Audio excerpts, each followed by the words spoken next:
এক একটা আয়না ঘরের আন্ডারগ্রাউন্ডে আপনারা দেখছেন তো হাড্ডি, মানুষের মাথার খুন, হাজার হাজার মানুষের হাড্ডি। তাহলে 15 বছরে কি পরিমাণ মানুষকে হত্যা করেছে জালেম সরকার, এই স্বৈর সরকার কি পরিমাণ মানুষকে হত্যা করেছে। এই হত্যা করার একমাত্র কারণ কি জানেন? ক্ষমতায় টিকে থাকা। কি থাকা? আর কোরআনের ফাঁকি রাইসুল মুফাসসিরিন বাংলাদেশের, যার নাম এতদিন আপনাদের সামনে নিতে ভয় করেছিলাম, নামটা কি বলেন তো? আল্লামা দেলাওয়ার হোসেন সাঈদী রাহমাতুল্লাহি আলাইহি। কলিজা খোলে আজকে তার নাম বলি, বলেন তো সবাই আল্লামা দেলাওয়ার হোসেন সাঈদী রাহমাতুল্লাহ, বলেন বলেন সবাই বলেন, সবাই বলেন। এই লোকটার কি দোষ ছিল? কি দোষ ছিল লোকটার বলেন?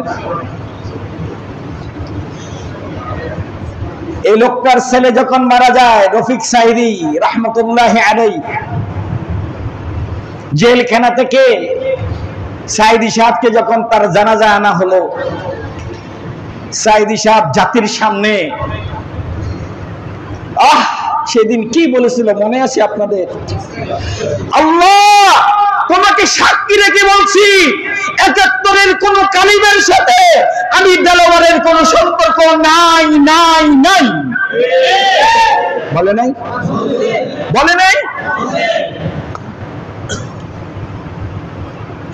আল্লাহ ৭১-এর কোন কালিমের সাথে যদি আমার সম্পর্ক থাকে, আল্লাহ তুমি আমাকে ধ্বংস করে দাও। আল্লামা দেলোয়ার হোসেন সাঈদী রাহমাতুল্লাহি আলাইহি জাতিকে উদ্দেশ্য করে বলেছেন, ও আমার জাতি, ৭১-এর কোন গুণের সাথে, ভাঙচুরের সাথে, জেনার সাথে আমার কোনো সম্পর্ক নাই। কিন্তু এই জালেম পেশি সরকার কি করলো? তাকে ৭১-এর সেই মামলায় ঢুকিয়ে যাবজ্জীবন দিয়ে দিল।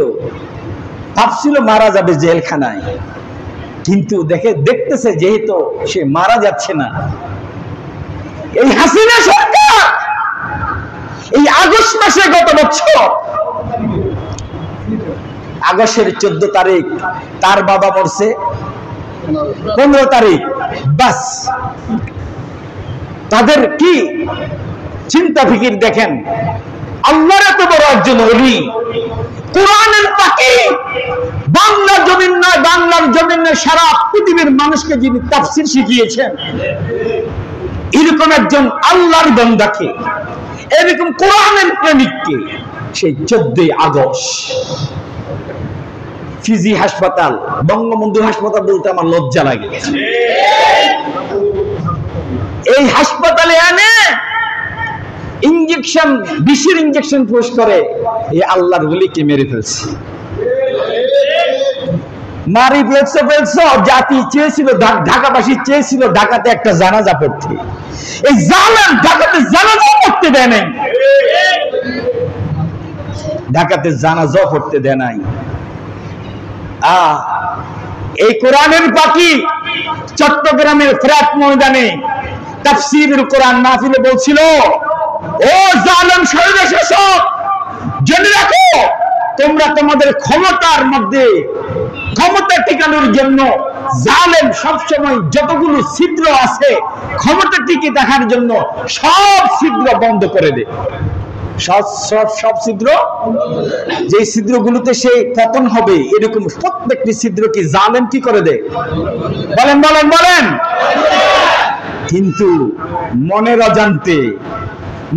অজান্তে ছোট্ট একটা ছিদ্র আল্লাহ রাব্বুল আলামিন দেখে দেয়। সুবহানাল্লাহ বলো। কোরআনের ফাঁকি সেদিন বলেছিলেন, ও বন্ধুগণ শুনে রাখো, আল্লাহ রাব্বুল আলামিন প্রত্যেক শরীরে শাসক এবং জালেমদের সকল ছিদ্রগুলো যখন তারা বন্ধ করতে থাকে, মনের অজান্তে ছোট্ট একটা ছিদ্র আল্লাহ বাকি রাখেন, ওই ছিদ্র দিয়ে আল্লাহ রাব্বুল আলামিন জালেমকে ধ্বংস করিয়া দেয়। সেই ছিদ্রটা কি ছিল? রাজাকার।